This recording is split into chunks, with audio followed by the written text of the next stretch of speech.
Hai, sahabat YT Artikel 2. Apa kabar kalian semua? Semoga kalian semua dalam keadaan sehat. Amin. Sebelum melanjutkan ke ceritanya, jangan lupa tinggalkan like, komen, dan subscribe. Karena dengan like dan komentar kalian, yang semakin membuat admin semangat mengupload lanjutan ceritanya.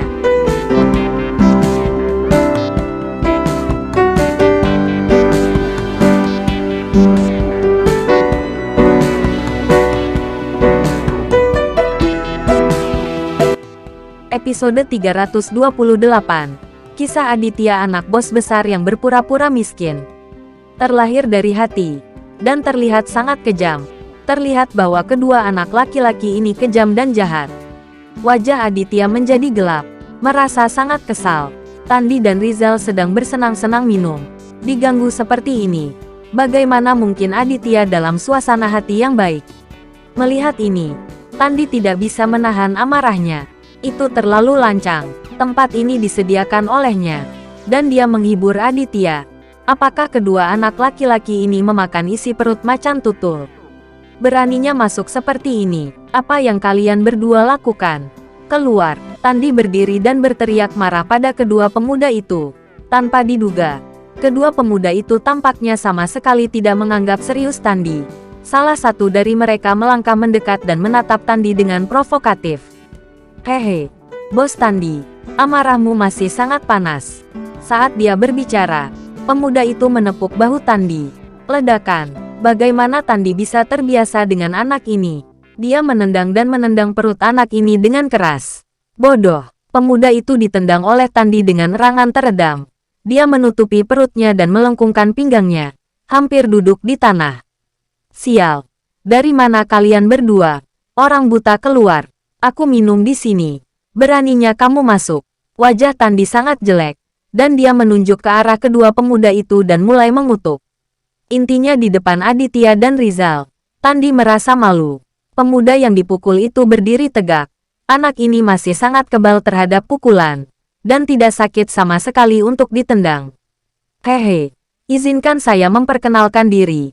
Nama saya Desta, dan saya bekerja di Nurdiansyah. Pria muda bernama Desta ini mencibir, dan ketika dia menyebut bosnya, dia terlihat sangat bangga dan sombong. Ternyata dari Nurdiansyah, hati Tandi bergetar. Dia sangat takut pada Nurdiansyah. Tandi tidak menyangka orang-orang Nurdiansyah menemukan tempat ini. Aku mencari bosmu, dan kamu keluar untuk mati. Tandi menyipitkan matanya dan berteriak dengan suara yang dalam. Desta tertawa terbahak-bahak setelah mendengar kata-kata Tandi. Hahaha, aku berkata Bos Tandi. Orang lain tidak mengerti kamu, tapi aku tidak.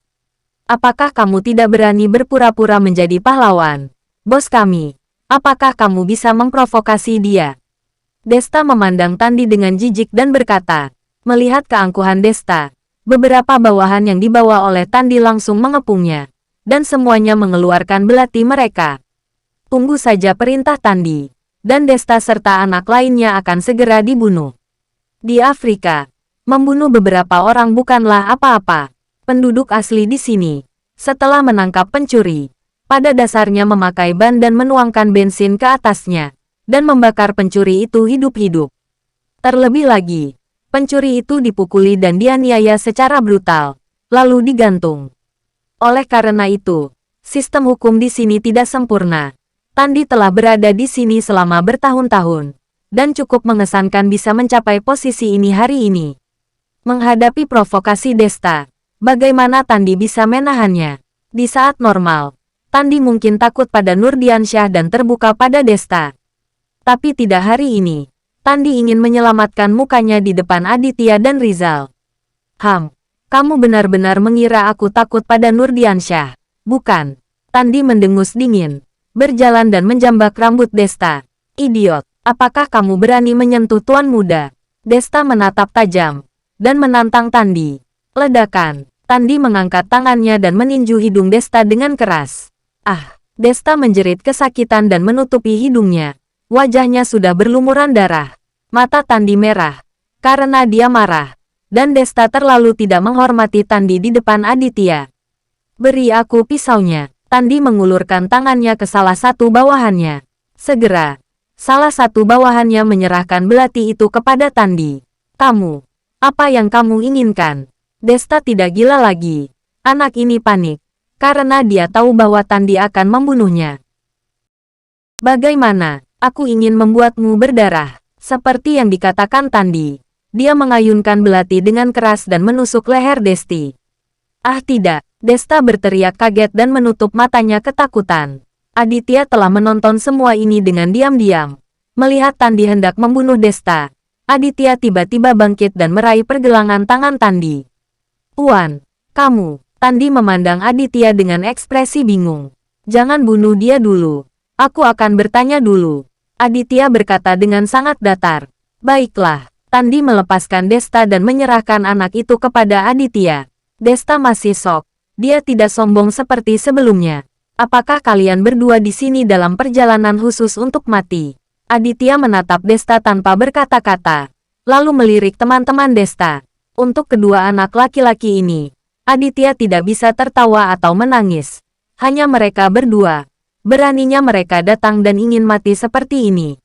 Bukankah ini di sini untuk mengirim kepala seseorang? Tuan Nurdiansyah mengirim kami ke sini. Jika saya tidak salah, Anda adalah Tuan Aditya dari Indonesia. Desta sedikit tenang, dan bertanya pada Aditya dengan mata terbuka lebar. Aditya sangat tidak menyukai penampilan arogan anak ini. Jadi dia mengangkat tamparannya dan menamparkan wajah Desta dengan keras. Persetan. Persetan. Desta sedikit bingung dengan pemukulan itu. Dan dia menggertakkan giginya pada Aditya.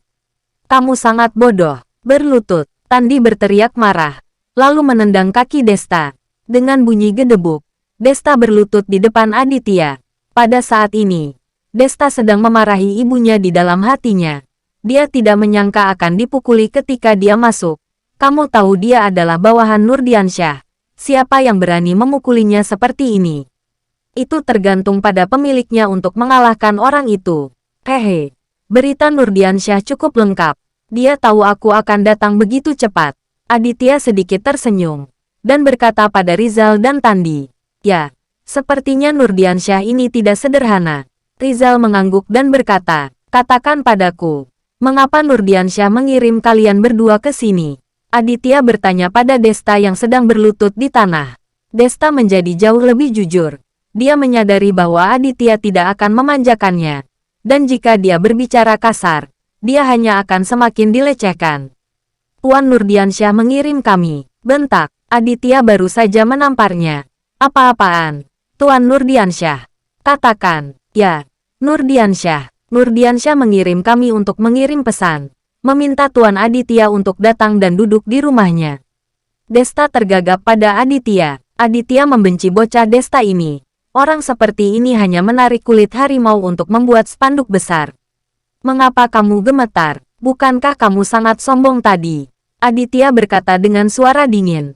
Bisakah Desta tidak gemetar? Jika Aditya tidak menghentikan Tandi sekarang, dia pasti sudah dibantai oleh Tandi sejak lama.